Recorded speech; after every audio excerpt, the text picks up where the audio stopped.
in aid of legislation lang ito at hindi naman ito prosecution or investigation. Ibig sabihin, pwede humindi ang tao, di ba? Kasi, ayoko sumali sa pag-craft ng legislation nyo, bakit nyo ako pipilitin? Di maghanap kayo ng ibang resource person. Ang dami namang previous vice presidents dyan. Napakalapit ni former President Gloria Arroyo sa kanila. Yun ang tawagin nila, gawin nilang resource person kung meron talaga silang batas na ginagawa about sa Office of the Vice President.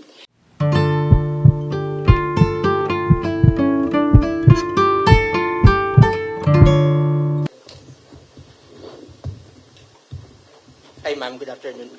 Regarding din sa probe, kasi apparently parang there was a response from some of the congressmen about, yun sa, dahil wala nga po kayo ngayon doon, won't you ever attend the House probe, diba? Parang, is there a chance that you might still appear there or at least, kumbaga parang, have any other responses, in responses sa sinasabi nga nila na hindi raw po kayo umaattend doon sa mga ongoing na inquiry ngayon relating to the alleged anomalies during your time sa DepEd? Opo. Nasabi na po namin doon sa opening statement ko kung ano yung sa tingin ko ginagawa ng House of Representatives. And lahat naman sa mga sinabi ko, meron kaming basihan. At sinabi ko doon na what they're trying to do is they're trying to make a case for impeachment. Kasi last year pa yan nila gusto talagang gawin. They're trying to make a case for impeachment. Dahil wala silang ebidensya, ang ginagawa nila, nag-fishing sila dito sa mga tanong sa loob. Kung maririnig nyo, di ba mali? Di ba mali? Ginagano nila yung sumasagot na COA resource person. And of course, ano lang ba ang rank and file? Siyempre, congressman yung kaharap mo. Di sasabihin mo, oo po, may mali. When in fact, ilang beses na kami sumagot, we are fully cooperating with the audit process and we are answering and filing our comments in all the cases before the Supreme Court. In fact, kung mag-file pa sila ng kaso pa, sasagutin namin yan sa korte. Pero hindi doon. Kasi kung gusto nila mag-impeach, wag nila kunin sa akin sa mga bias na tanong nila sa akin ang gagawin nilang impeachment. Kanina, sa tanong mo kung a-attend pa ba ako, we take it one hearing at a time. So, when we receive an invitation, we study. Una-una, pinapadala siya sa legal, pinag-aaralan namin, dinidiscuss namin dito sa opisina with the personnel. And then, tinatanong namin yung mga personnel. Like in the case of this invitation, nakapangalan na sila doon and hindi na pwede ang authorized representatives. So we sit down with them and we ask them, ano ba ang gusto mong gawin? So depende sa sagot, yun ang sinusuportahan namin. Ako as head of the agency, sinusuportahan ko kung ano yung gusto. Right now, walang gustong pumunta doon sa kanila. Kasi ang concern ng lahat is yung pamilya nila.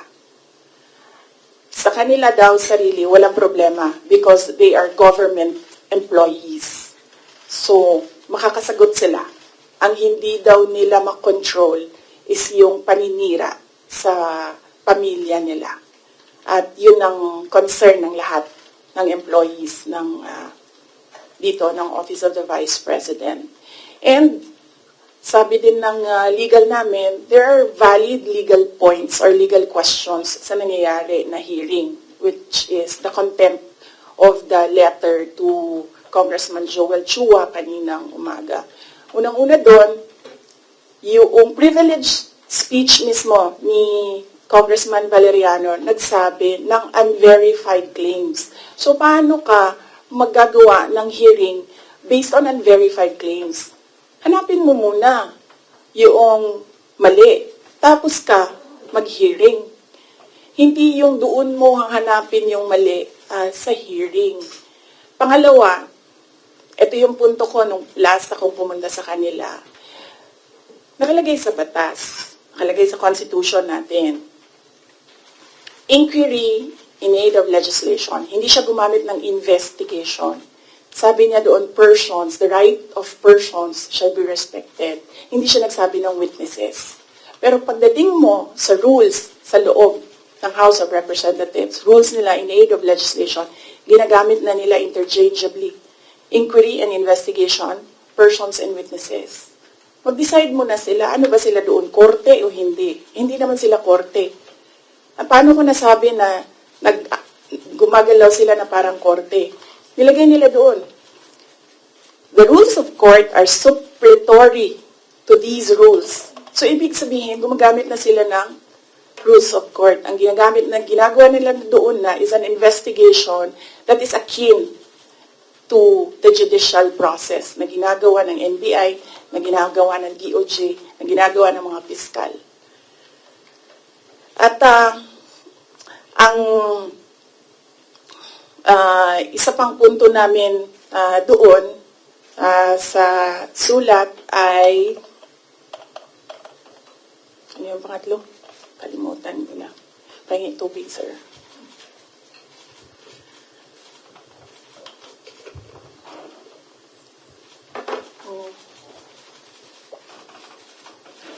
Okay.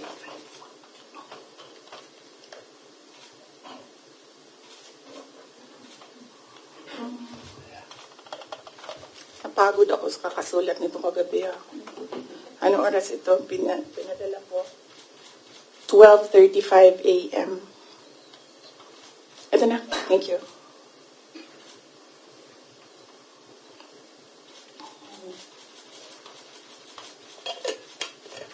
Yeah. Ito yung isang punto ko dyan. Nakalagay doon sa Constitution. The rights of persons appearing therein or affected thereby shall be respected. Nakalagay doon. So, ibig sabihin, dahil in aid of legislation lang ito, at hindi naman ito prosecution or investigation, ibig sabihin, pwede humindi ang tao. Diba? Kasi, ayoko sumali sa pag-craft ng legislation nyo, bakit nyo ako pipilitin? Di maghanap kayo ng ibang resource person. Ang dami namang previous vice presidents dyan. Napakalapit ni former President Gloria Arroyo sa kanila. Yun ang tawagin nila, gawin nilang resource person kung meron talaga silang batas na ginagawa about sa Office of the Vice President. And then ang huli nun is sub judice. Ang daming questions nila na kaparte ng 3 cases na final sa Supreme Court na dapat hindi pinag-uusapan sa labas ng korte. At yung huli, sinabi namin paulit-ulit, nandun kami sa loob ng Commission on Audit. Nag-participate kami sa audit process. Kahit na yung audit na yan, dumating lang yan pagkatapos nila na mag-usap ng Makabayan Block at ni Speaker Romualdez na atakihin ang confidential funds. Sumasagot pa rin kami kahit alam namin kung ano ang motibo sa audit. So, yes. Anong tanong mo, sir? Kalimutan ko. Yun lang po. Yes, sir. Next out of security concern na rin ng ibang OVP officials and employees kung bakit na rin hindi, you prefer not to go to the inquiry sa House? Security, physical security nila, personal, wala naman kaming problema sa security. Wala akong narinig na gano'n, na comment galing sa kanila. Lahat nagko-comment na maawa sila sa mga anak nila.